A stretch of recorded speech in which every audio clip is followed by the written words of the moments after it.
Good evening. You are watching the news from the Sultanate of Oman television. First, the headlines.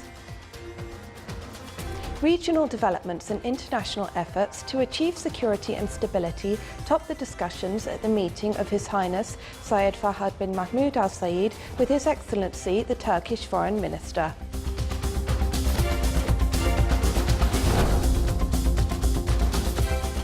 The Sultanate and Italy discuss fields of cooperation in logistics services, education, mining and aquaculture sectors.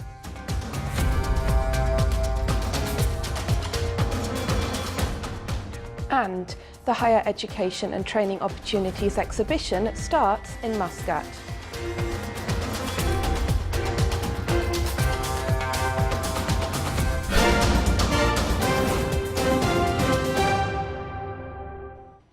Those were the headlines. Now for the news in detail. His Highness Sayyid Fahad bin Mahmoud Al Sayyid, Deputy Prime Minister for the Council of Ministers, received today His Excellency Mevlut Çavuşoğlu, Turkish Foreign Minister, and his accompanying delegation.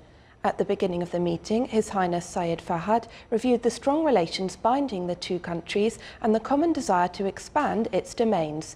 His Excellency the Turkish guest expressed his country's appreciation to the Sultanate, led by His Majesty Sultan Qaboos, for its wise policies, as well as its constructive role in promoting understanding among nations, stressing the desire of the Turkish leadership for the exchange of visits at the highest level between the two countries, and in boosting cooperation with the Sultanate in many fields to serve their joint interests. Talks during the meeting also touched upon the developments witnessed by the region and the regional and international efforts exerted to restore security and stability. The meeting was attended by His Excellency Yusuf bin Alawi bin Abdullah, Minister responsible for Foreign Affairs, and His Excellency Atalay Arslan, Turkish Ambassador accredited to the Sultanate. The existing cooperation relations between the Sultanate and Turkey in several domains was the main aspect of talks between His Excellency Yusuf bin Alawi bin Abdullah, Minister responsible for Foreign Affairs, and His Excellency Mevlut Çavuşoğlu, Turkish Foreign Minister, who is on a two-day official visit to the Sultanate. During the meeting, they exchanged points of view on different issues on the regional and international arenas and the latest developments in the region. The Oman and Italy Business Forum started in Muscat today. More details in the following report. With the participation of more than 40 companies and establishments from Italy, the activities of Oman and Italy Business Forum kicked off today in Muscat. The forum, which is hosted by Oman Chamber of Commerce and Industry, seeks to build industrial investment partnership between the two countries. The forum as well seeks to strengthen commercial exchange and introduce investment opportunities in various economic sectors between the two countries. It also reviewed investment opportunities in the Special Economic Zone in Duqm, Sohar Industrial Estate, Salalah Free Zone, in addition to South Batna Logistics Hub and Liwa Plastic Industries Complex. The forum aims at creating an open platform for Italian and Omani companies in sectors such as oil and gas, as well as tourism, logistics, infrastructure, renewable energy, shipbuilding industry, construction sector, small and medium enterprises, as well as pisciculture. We are here with a large business delegation of more than 40 companies because our aim is to strengthen and develop bilateral economic relation between Oman and Italy. We think that there are many opportunities for win-win joint projects of cooperation between the two countries, so we are here to promote this cooperation, and hopefully we will put our bilateral relation to new levels, to new venues. It's worth mentioning that the volume of trade and investment exchanges between the Sultanate and Italy reaches 200 million Omani riyals. His Excellency Engineer Ahmed bin Hassan al-Dib, Under-Secretary of Commerce and Industry, stated that the Sultanate seeks to benefit from the Italian technology and transfer it to the Sultanate in various sectors, including food, petrochemical and heavy industries. We are celebrating this. The Omani-Italian Joint Committee held its sixth meeting at the General Diwan of the Foreign Ministry of Foreign Affairs today to review the bilateral cooperation relations between the two friendly countries and the possibility of recognising the Omani private higher education institutions in the Republic of Italy. The committee also discussed inviting the Italian companies specialised in the field of logistics services to benefit from Omani ports in the storage and distribution of consumer products. It further discussed the draft cooperation agreement in the field of aviation services, mining and aquaculture. The Omani side in the meeting was presided over by His Excellency Mohammed bin Yusuf Al-Zarafi, Under-Secretary of the Ministry of Foreign Affairs for Administrative and Financial Affairs, whereas the Italian side by His Excellency Vincenzo Amendola, Under-Secretary of the Ministry of Foreign Affairs and International Cooperation in Italy.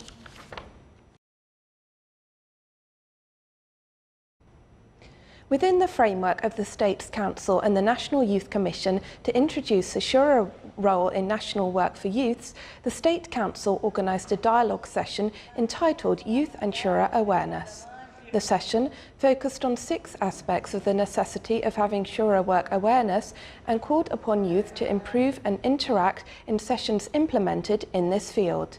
The session also reviewed the role of news media in spreading Shura awareness, in addition to experiences of students' administrations in schools and stimulation of Shura practice through student consultancy councils.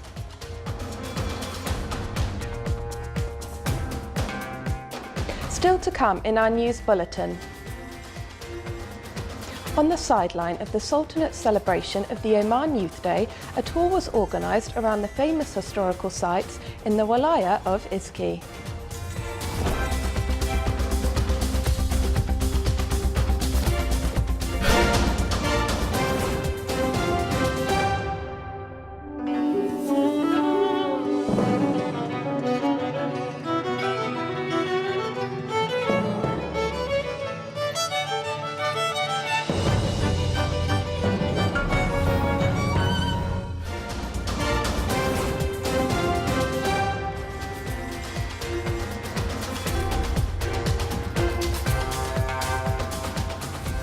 Welcome back to the news from the Sultanate of Oman television.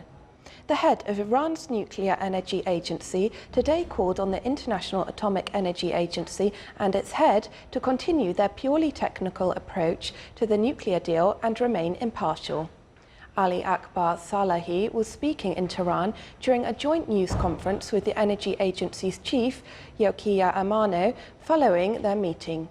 Amano said that Iran had been faithful to its commitments under the nuclear deal known as the Joint Comprehensive Plan of Action.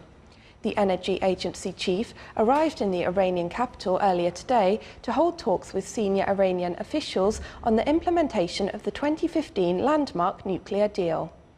Amano is visiting Iran after US President Donald Trump decertified that Iran had complied with the treaty and the US and other world powers. Pakistan released 68 Indian fishermen today after they were arrested for illegally fishing in Pakistan's territorial waters. The fishermen will travel to Lahore, from where they will be handed over to Indian authorities at the Wagah border crossing point. India and Pakistan frequently arrest and imprison fishermen from each other's countries for illegal fishing. A fisherman from Gujarat who spent 10 months in a Pakistan prison said he had been missing his family.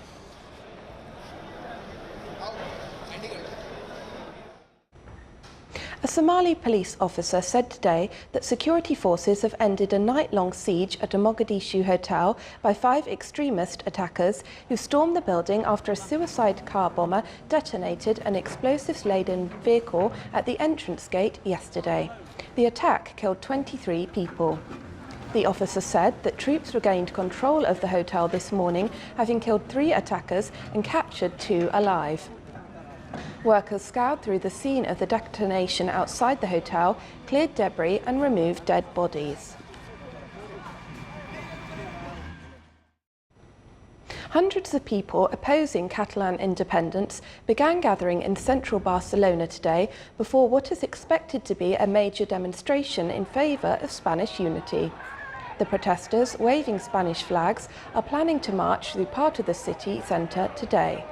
Organisers said its goal is to defend Spain's unity and reject what they say is an unprecedented attack in the history of democracy. Their slogan is, "We are all Catalonian, common sense for coexistence." Members of the central government and main pro-union parties are also joining the demonstration.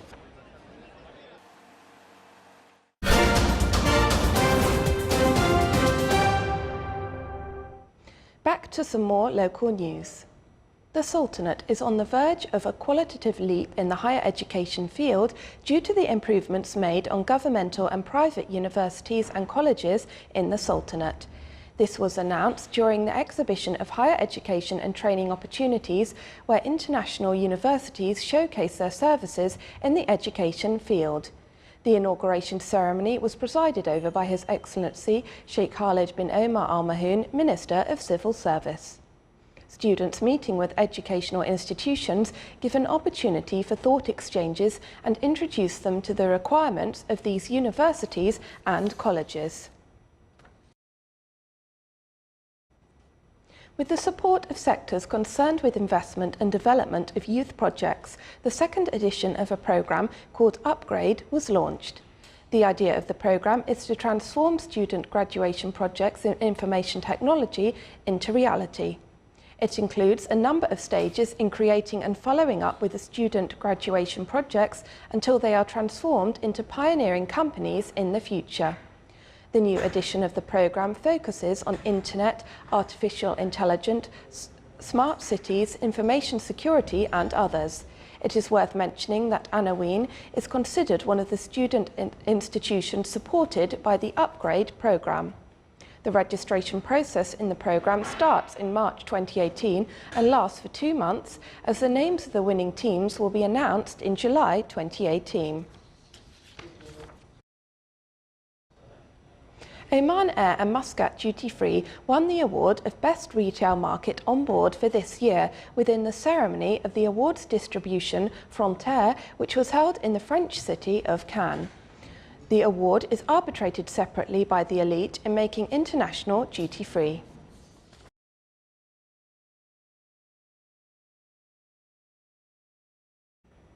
An introductory meeting on the projects of the Ministry of Transport and Communications was held in the Governorate of Musandam. It shed light on the Kasab-Lima-Dabo road, as well as the significance of increasing Oman Air flights between Muscat and Kasab. During the meeting, the participants focused on a number of proposals regarding the development projects in the Governorate. One of the future projects planned by the Ministry is linking Kamsar village with the Walaya of Kasab, as well as the development of the Kasab International Airport project, which will facilitate transport and provide new investment opportunities, in addition to support commercial and tourism sectors in the Governorate. In celebration of Omani Youth Day, the Heritage and Culture Department in Dakhliya Governorate organised a cultural tour around the most prominent historical sites in the Walaya of Iski. Our reporter Salah bin Khalfan Al-Rabhi has more details in the following report. During their cultural visit to some of the archaeological and historical sites in the Wilaya of Iski, the Omani youth of Dakhliya Governorate realized that thousands of years ago a civilization had been established here by young Omanis, the pages of which are still being read to this day.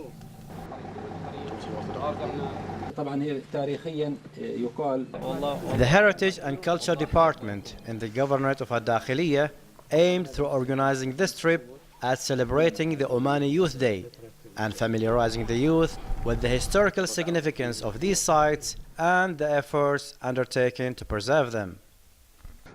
This is a wonderful place to visit. I'd like to share this knowledge of our heritage sites with people, other people to come here. For example, this site is Izki Heritage Place, is a wonderful place. In the archaeological site of Zkate, the youth got acquainted with the historical depth of human settlement and the ancient remains in the form of tower tombs. The tour inside the corridors of Harat al-Yaman was a close insight to the beautiful past of this site. The cultural tour was concluded by a visit to Village al-Malki, which is one of the 5 villages in the Sultanate added to the UNESCO list of World Heritage Sites. For the Sultanate of Oman Television English News, Saleh bin Khalfan al-Rahbi, Ad-Dakhliya Governorate. Fighting in the pivotal World War II Battle of El Alamein may have stopped 75 years ago, but Egypt is now waging another war against a hidden enemy, landmines. Here is a report. It's a battle that should have ended with World War II. But 75 years later, a deadly struggle continues in a northwest corner of Egypt. The enemy? Long buried landmines that still pack a deadly punch. Today, some 2,680 square kilometers are thought to be contaminated by explosives left scattered following the decisive 1942 Battle of El Alamein. The Egyptian military's Western Desert Mine Clearance Regiment gave a demonstration of their meticulous mine clearing work. Each sweeper works his square area, and we plan our work for the next day. If the deminer detects anything during the scanning, he pinpoints the area with a red flag. And the next step? Egyptian officials say the mines are standing in the way of the region's economic development, but they also exact a more human toll. At the Matruh Artificial Limb Center, funded by the EU and UN, doctors engineer artificial arms and legs to replace those claimed by the mines. If someone lives in a comfortable setting, the artificial limb will stay in a good condition for about 4 to 6 months. But for someone who lives in the desert, like me, because I walk on sand and stones, maintenance is required every month or every month and a half. In 2014, the European Union donated 4.7 million euros to anti-mine efforts in El Alamein. That led to a decrease in incidents, with just 1 so far in 2017. It also funded awareness campaigns. At school programs like this one, kids learn to recognize mines and the dangers they pose. We learned about the different kinds of mines, and we learned how to deal with them. We were able to understand what a mine is and that we should not come near it. While demining efforts continue, officials hope education can protect this new generation from the lethal remnants of the past.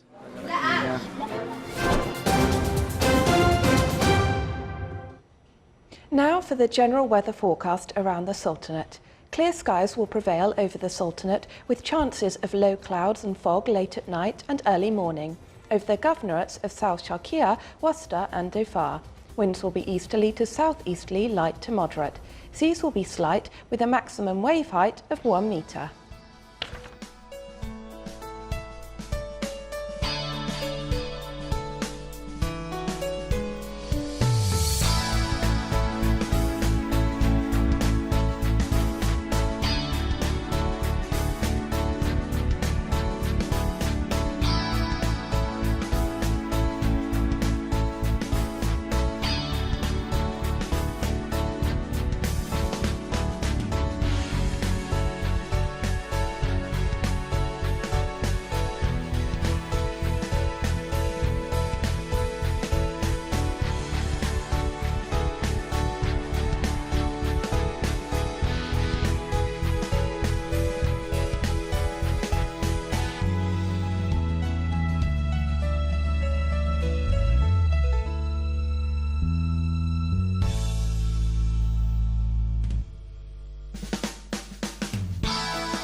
This is the Sultanate of Oman television. Before we end tonight's bulletin, here are the main points once again.